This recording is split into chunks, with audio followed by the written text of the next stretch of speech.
For the last 30 years, 5 Mississippi governors, Republicans and Democrats alike, have signed a proclamation recognizing the statutory state holiday and identifying April as Confederate Heritage Month. But this is a choice every time it happens. What's your reaction to this proclamation? Well, first, I didn't do it when I was governor. And second, Confederate heritage, really? The heritage that I think of, Confederacy, is slavery, is treason, and is losing. So which one of those heritages are we really honoring here? You know it's bad when a former Mississippi governor says the state has gone a bit too far. This whole story is absurd. We're talking about Mississippi Governor Tate Reeves, who named April Confederate Heritage Month. Just keep it flying. Keep it flying? And why do you want to keep it flying? Why would anybody want to erase our heritage? Well, some people would say that flag symbolizes racism, it symbolizes slavery, and they might have some valid points there. That's their opinion, you know, they're welcome to their opinion if they want it. Are you pro-slavery or against slavery? I have no comment. But thank you for the interview. And Reeves has a long history of racism, which includes being in a fraternity in college that used blackface. At the core of this story, there's something very interesting about the presidential election and how it might go. And it's not really visible from the surface, so we'll get there in a second. The fact that this is happening, that Republicans are doing this, they're celebrating Confederate heritage in 2024, I guess none of it's really surprising when the media is spewing garbage like this. Well, as an African American, we don't do this. It's not something we do. 1%er. It's if you notice, this is a white thing. Yeah. African Americans, myself included, we don't go into the wild like that. Just grab wild animals for. I mean, it's just stupid. We don't investigate. No, it's white people. It's a white thing. Or how about the former president and current GOP frontrunner's son? Took the exact same student and you took away, skin color, sexual orientation, trans, gender, status, whatever the heck that may be.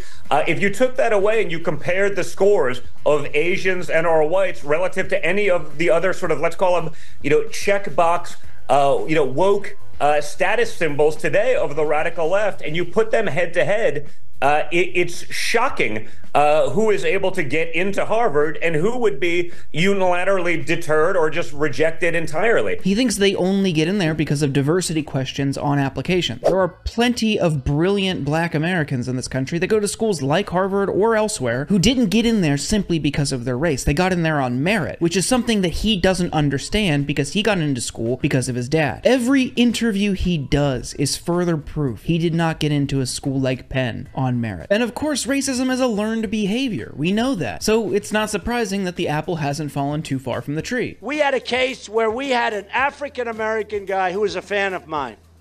Great fan, great guy. In fact, I want to find out what's going on with him. You know what look at my African-American over here. Look at him. Are you the greatest? Do you know what I'm talking about? Okay. Trump did more for the black community than any president in the last few decades.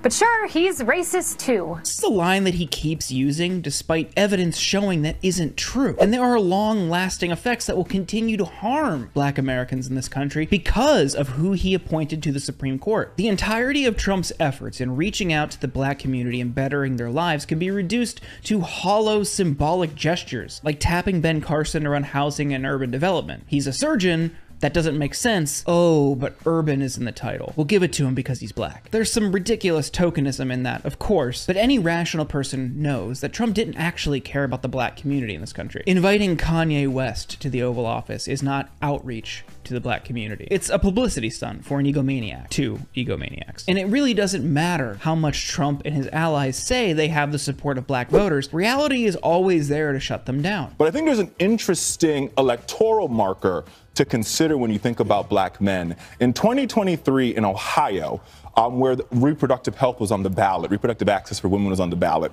the group that voted in the highest percentage for protecting a woman's right to have reproductive health or access to abortion was actually black men by 8 points. They voted 88% to protect a woman's right to have an abortion, outvoting white women, outvoting black women outvoting every other subgroup. This was really surprising. I can't believe this is the first time I heard this. That is not the group I think most people expect to show up to vote for abortion rights, especially in a state like Ohio. But that's encouraging. I think his point about black voters voting on issues is real. They can certainly express frustration with candidates like Joe Biden and like Donald Trump, but they're motivated by issue because the way this country has been built and how the government has operated for centuries never centers them. So they don't have this strong party affinity like, say, a comfortable, affluent white person in this country would. There are some, of course, that are proud to be Democrats and maybe some that are proud to be Republicans. But when you have groups of people in this country that society routinely overlooks or mistreats or disrespects, their civic engagement is going to look a lot different than someone whose life has been entirely comfortable. For them, voting isn't an expression of political identity, it's a strategic decision. And in this case, why would they want to see their friends, their family, their loved ones lose their ability to exercise their reproductive rights? It's like so much of this, it's all smoke and mirrors for Trump's team. They can say a lot, but so much of it is bullshit. Simply saying on a podcast, which was apparently hosted by a QAnon guy, that black men idolize you doesn't make it true. Again, need to see literally any evidence at all that this has happened more than once. And that person was of sound mind. But what they're trying to do is chip away at a coalition the Democrats have relied on for several elections. And while that coalition may be in fragile state because Biden isn't doing the best job, abortion could upend that for Republicans. Because they're now realizing they have gone way too far in this issue. You've heard it before, but it is the dog that caught the car. They overturned Roe and now they don't know what to do. It was a galvanizing force for Republicans for decades. Now people are realizing how miserable it is and they're trying to backpedal. So this isn't the only reason why they're trying to appeal to black voters, but it is a big reason. And thankfully the data shows they might not be successful.